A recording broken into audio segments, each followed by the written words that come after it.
অনূর্ধ্ব-19 Asia কাপের champion Bangladesh এবং সেই যে চ্যাম্পিয়নশিপ সেখানে বড় অবদান ছিল একজন ইকবাল হোসেন ইমনের এবং যিনি প্লেয়ার অফ দ্য ফাইনাল হয়েছিলেন ইন্ডিয়াকে হারানোর সেই ম্যাচে সবচেয়ে বড় কৃতিত্ব তার ছিল।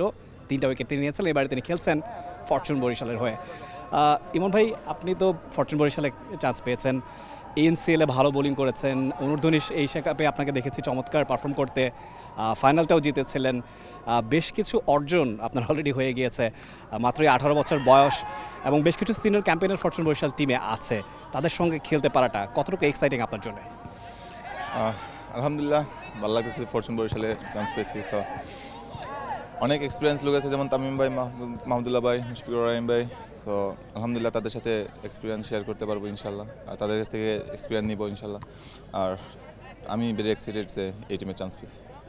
বসুন্ধরা টিস্যুতে ছাড়ের ছড়াছড়ি। বসুন্ধরা টিস্যু নিয়ে এলো নিশ্চিত ছাড়। ইমন ভাই, আপনি শাহিন শাহ আফ্রিদির সঙ্গে আজকে প্র্যাকটিস করেছেন, তার সঙ্গে আপনার কথা হয়েছে কিনা এবং এরকম একজন স্টার প্লেয়ার ইবাদত ভাইও নিশ্চয়ই আছেন, তাদের সঙ্গে আপনি যেহেতু পেস বোলিংটা করে থাকেন, মিডিয়াম ফাস্ট বোলার হিসেবে আছেন, তো তাদের সঙ্গে কনভারসেশনটা কী হয়েছে, কী টিপস আপনাকে দিয়েছে? আলহামদুলিল্লাহ ভালো লাগতেছে যে আগামীকাল আমরা প্র্যাকটিস ম্যাচ খেলছি। তো ওই জায়গায় ইবাদত ভাই আমাকে অনেক সাপোর্ট করছে যে কোন সময় কী করতে হবে এগুলো বলছে। শাহিন শাহ আফ্রিদির সাথে আজকে দেখা হয়েছে, তো ওইভাবে কথা হয় না, শুধু একটা জিনিস বলছে যে কখন উনি যখন নতুন বলি ওরকম মারে, তো ওইটা কখন মারে, কাকে মারে, তো উনি বলছে যে হ্যাঁ আমি মারি, তো আমি মারি রাইটে আর তুমি মারবো লেফটে, এই এতটুকু। আলহামদুলিল্লাহ কম্বিনেশন করে খেলা এটা নিশ্চয়ই খুব উপভোগ্য একটা ব্যাপার। আপনি যেই টিমটাতে ছিলেন আন্ডার-19 নিশ্চয়ই আজিউল হক তামিমকেও আমরা দেখছি তিনি রংপুর রাইডার্সে খেলছেন। আন্ডার-19 টিমটা সবসময় আমাদের ন্যাশনাল টিমকে ডেলিভার করে আসছে এবং এইটা কি একটা সুবিধা হলো কিনা যে এশিয়া কাপের পরপর বিপিএল নিজেকে প্রমাণ করার একটা বড় মঞ্চ নিশ্চয়ই জাতীয় দলে খেলার একটা সুযোগ তৈরি নিশ্চয়ই হচ্ছে? হ্যাঁ, তা তো অবশ্যই, যে দেখেন এই জায়গায় অনেক সিনিয়র ক্যাম্পেইনার আছে, এই জায়গায় ভালো কিছু করতে পারলে অবশ্যই ন্যাশনাল টিমে কল পাওয়ার আশা থাকবে।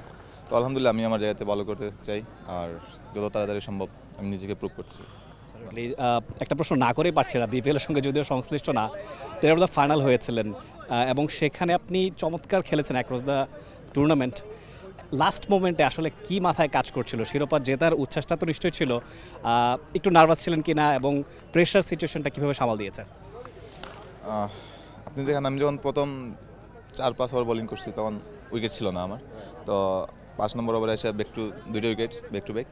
সো ওই সময় 5 নম্বর ওভারে একটাই চিন্তা করছিলাম যে হ্যাঁ আমি আমার জায়গাতে আমি ভালো বোলিং করব, আল্লাহ যা লিখে রাখছে সব হবে ইনশাআল্লাহ, আর আমি আমার দলের জন্য কতটুকু করতে পারি। তো আমি ওইটাই চিন্তা করে বোলিং করছি যে না আমি রান দেবো না, একটা জায়গায় বোলিং করবো, উইকেট পাইলে পাইছি, না পাইলে নেই। সো আলহামদুলিল্লাহ ওই জায়গাতে আমি 2 উইকেট পাইছি, তো ওই জায়গায় টিমকে সাপোর্ট করতে পারছি, আলহামদুলিল্লাহ ভালোই লাগতেছে। চমৎকার অভিজ্ঞতা আপনার হয়েছে সেখানে, সেই অভিজ্ঞতাটা বিপিএলে কাজে লাগবে। ফরচুন বরিশাল আমরা জানি চ্যাম্পিয়ন টিম, গেলোয়ার চ্যাম্পিয়ন হয়েছে, ডিফেন্ডিং চ্যাম্পিয়ন হিসেবে খেলা এটা নিশ্চয়ই একটা অ্যাডভান্টেজ প্লাস প্রেশারও। শিরোপা ধরে রাখার ব্যাপারে কতটুকু আশাবাদী আসবে? আলহামদুলিল্লাহ আমরা শিরোপা ধরে রাখতে পারবো ইনশাল্লাহ। আপনারা দেখেন আমরা অনেক লিজেন্ড প্লেয়ার আছে, সো আমরা ট্রাই করবো, আমরা ডিফেন্ডিং চ্যাম্পিয়ন, সো আমরা এটা ধরে রাখতে চাবো ইনশাল্লাহ। সেই সঙ্গে বিপিএলে আপনার ব্যক্তিগত লক্ষ্যটা কি? একদম শেষ প্রশ্ন। আমার ব্যক্তিগত লক্ষ্য হলো যে আমি যেই ম্যাচে সুযোগ পাই আমি নিজেকে প্রুভ করবো ইনশাল্লাহ।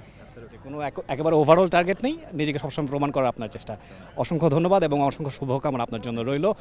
কথা বলছিলাম ইকবাল হোসেন তামিমের সঙ্গে, অনূর্ধ্ব-19 এশিয়া কাপের চ্যাম্পিয়ন টিমের মেম্বার তিনি, এবং যেটা বলছিলেন যে তার আসলে আলাদা করে টুর্নামেন্টের লিডিং উইকেট টেকার হতে হবে কিংবা ধরে ধরে কাউকে খেলতে হবে সেরকম লক্ষ্য তার নেই, নিজের সেরাটা ঢেলে দেওয়ার জন্য তিনি প্রস্তুত। ফরচুন বরিশালের মতো একটা টিম তিনি পেয়েছেন, নিশ্চয়ই সেখানে নিজেকে প্রমাণ করে জাতীয় দলের টিকিটটা কাটার সুযোগ তার থাকবে, সেটা কাজে লাগাতে পারেন কিনা সেটা সময় বলে দেবে। বাংলাদেশ প্রিমিয়ার লিগ 2025, 7টি দলের জমজমাট লড়াইয়ে মাতবে পুরো দেশ।